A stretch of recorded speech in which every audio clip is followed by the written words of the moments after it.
A linguagem Rust é super famosa por aquela segurança inabalável, na verdade. O compilador não deixa passar nada. Mas e quando a gente precisa quebrar essas regras para tirar até a última gota de performance ou falar direto com o hardware? Boas-vindas a esta análise detalhada. Hoje vamos desmistificar a verdadeira segunda linguagem escondida dentro do Rust. A ideia é sair do básico e mergulhar em recursos altamente especializados. É hora de descobrir as ferramentas secretas e os superpoderes para quem busca controle absoluto na engenharia de software. O nosso roteiro hoje está bem direto ao ponto, dividido em 5 partes principais. Primeiro, vamos desvendar os superpoderes do Unsafe Rust. Segundo, o domínio das traits avançadas. Depois, vamos navegar pelos tipos avançados de dados. Em quarto lugar, temos funções e closures. E para fechar com chave de ouro, a metaprogramação com macros. Esta é a caixa de ferramentas completa para os cenários onde as restrições de segurança padrão simplesmente não dão conta da complexidade. Então, vamos lá. Começando pela nossa primeira sessão, desvendando os superpoderes do Unsafe Rust. Afinal, o que acontece quando a gente precisa contornar intencionalmente as garantias do compilador para ter um controle de baixo nível? A questão é que a análise estática do compilador é super conservadora. Ela prefere proibir um código seguro que pareça suspeito do que arriscar um erro. É aí que entra o famoso Unsafe Rust, que funciona como uma válvula de escape. É literalmente a gente dizendo para o compilador: pode relaxar, eu sei exatamente o que eu estou fazendo aqui. Ao fazer isso, a responsabilidade de manter a memória segura cai inteiramente no nosso colo. Pense nisso como desligar o piloto automático de um avião comercial. O controle passa a ser 100% manual e sem restrições. Qualquer errinho de cálculo pode derrubar o sistema. Mas olha, isso é absolutamente essencial no mundo real, tipo quando precisamos integrar o código com bibliotecas antigas em C, ou até mesmo construir o núcleo de um sistema operacional do zero.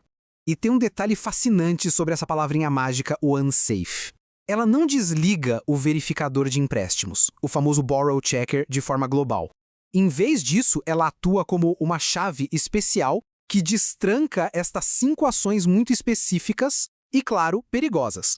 Desreferenciar um ponteiro bruto, chamar uma função ou método inseguro, acessar ou modificar uma variável estática mutável, implementar uma trait insegura e acessar campos de unions. O legal é que o resto do código em volta continua sendo verificado com o mesmo rigor de sempre. Isso ajuda a manter os possíveis problemas de memória bem isolados, contidos só naqueles bloquinhos de código autorizados. E é aqui que vemos a real diferença na prática. Pense nas referências padrão do Rust como um passeio de carrinho num parque de diversões. É totalmente seguro, o cinto está preso e os dados sempre vão ser válidos. Agora, os ponteiros brutos, ou raw pointers, são tipo entrar no meio da selva com o facão na mão. Eles ignoram completamente as regras de empréstimo, podem apontar para valores nulos e não dão garantia nenhuma de que estão apontando para uma memória que ainda existe. A gente abre mão daquela segurança confortável em troca de poder sem limites, mais performance e a flexibilidade necessária para interagir nativamente com outras linguagens. Seguindo em frente, chegamos à seção 2, dominando as traits avançadas.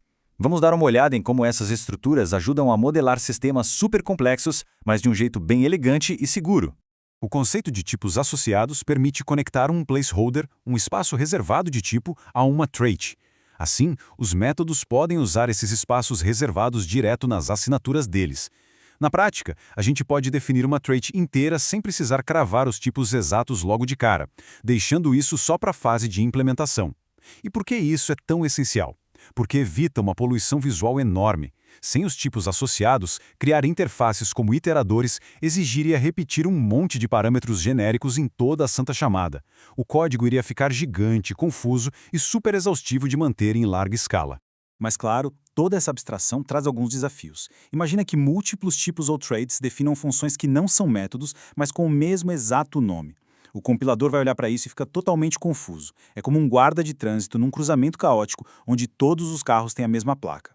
Para resolver isso, usamos a sintaxe totalmente qualificada. Ela funciona como um megafone gigante nesse cruzamento, dizendo para o Rust, tintim por tintim, qual implementação exata deve ser executada. Declarando o tipo e a trait por extenso, qualquer ambiguidade some e o compilador sabe exatamente o caminho lógico a seguir. Agora, vamos para a nossa terceira parada, navegando pelos tipos avançados do Rust. O mais bacana dessa parte é ver como a linguagem lida com tipos bem peculiares e casos extremos logo ali, no nível do compilador.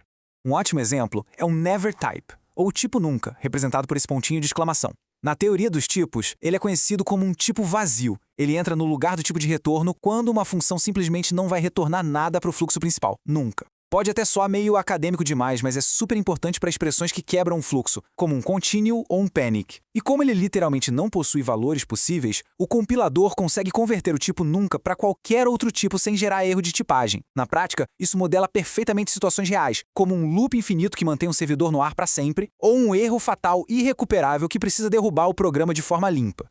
Por outro lado, a gente tem os tipos dinamicamente dimensionados, os famosos DSTs. A regra de ouro no Rust é clara. O compilador sempre precisa saber de antemão o tamanho exato de memória para alocar um valor. Pense nisso como despachar um pacote grande nos correios. A transportadora exige saber as dimensões e o peso antes de sequer considerar colocar a caixa no caminhão. Como o tamanho de um DST só é descoberto lá em tempo de execução, tipos como uma string slice ou um objeto de trait não cabem diretamente na caixa padrão da memória stack. Eles precisam sempre ficar atrás de um ponteiro que funciona como uma etiqueta guardando os metadados extras sobre o tamanho real, para que o sistema saiba alocar tudo em segurança.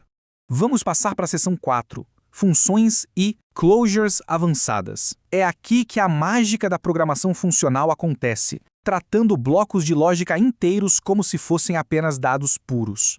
Embora seja super comum passar tanto closures quanto ponteiros de função como argumentos por aí, existe uma diferença arquitetural chave para entender. As closures são representadas por traits genéricas do tipo fn, e possui um ambiente interno próprio que captura as variáveis que estão em volta delas. Já os ponteiros de função são tipos completamente concretos, escritos com a palavra fn em minúsculo, e não são traits.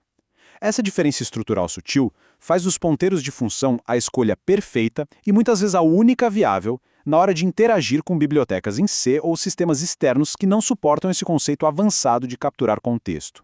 E aí surge um baita desafio quando queremos retornar uma closure. Isso esbarra exatamente naquela limitação dos tipos dinamicamente dimensionados que acabamos de discutir. Como o compilador cria um tipo único e anônimo para cada closure, dependendo do que ela captura, o tamanho dela não é fixo, nem conhecido previamente. E o compilador, todo estrito com as regras dele, se recusa a retornar algo de tamanho desconhecido na pilha de memória. Para resolver isso e satisfazer a linguagem, a closure tem que ser obrigatoriamente encapsulada em um ponteiro inteligente como um box. Isso força a alocação na memória heap e a função passa a retornar só esse ponteiro de tamanho fixo, solucionando um dilema estrutural de um jeito brilhante. E, finalmente, chegamos à seção 5, metaprogramação com as macros do Rust. Vamos abrir o recurso definitivo do kit de ferramentas para impulsionar a produtividade e criar abstrações invisíveis. Uma pergunta super justa sempre surge aqui. Por que usar macros se a gente já tem funções robustas e eficientes? Afinal, as definições de macros são notoriamente chatinhas de ler, muito difíceis de debugar e um verdadeiro pesadelo para manter a longo prazo. Então, por que correr esse risco todo? A resposta é que a recompensa técnica tem que ser espetacular para valer a pena trocar a simplicidade por essa complexidade. A grande diferença que justifica isso tudo está no momento em que elas atuam. As funções comuns têm parâmetros fixos e rodam só lá em tempo de execução, quando o código já está congelado. As macros, por outro lado, rodam muito antes, em tempo de compilação. Elas aceitam um número totalmente variável de parâmetros e são expandidas, transformando-se em código novo antes mesmo do compilador interpretar a lógica final. Essa intervenção cirúrgica dá a elas um poder incomparável para escrever implementações de forma automática. Esse conceito incrível é a metaprogramação. Basicamente, funciona como uma fábrica de software rodando nos bastidores. É tipo um comando de busca e substituição super turbinado para acabar de vez com a digitação repetitiva. Imagina a dor de ter que escrever a mesma implementação de interface na mão para dezenas de estruturas diferentes em um projeto gigante. A metaprogramação permite que uma única macro gere dezenas de milhares de linhas de código silenciosamente, garantindo extrema precisão e poupando horas intermináveis de trabalho maçante. E enquanto as macros declarativas mais simples dependem de padrões lógicos, as macros procedurais agem como funções super sofisticadas que operam na sintaxe pura.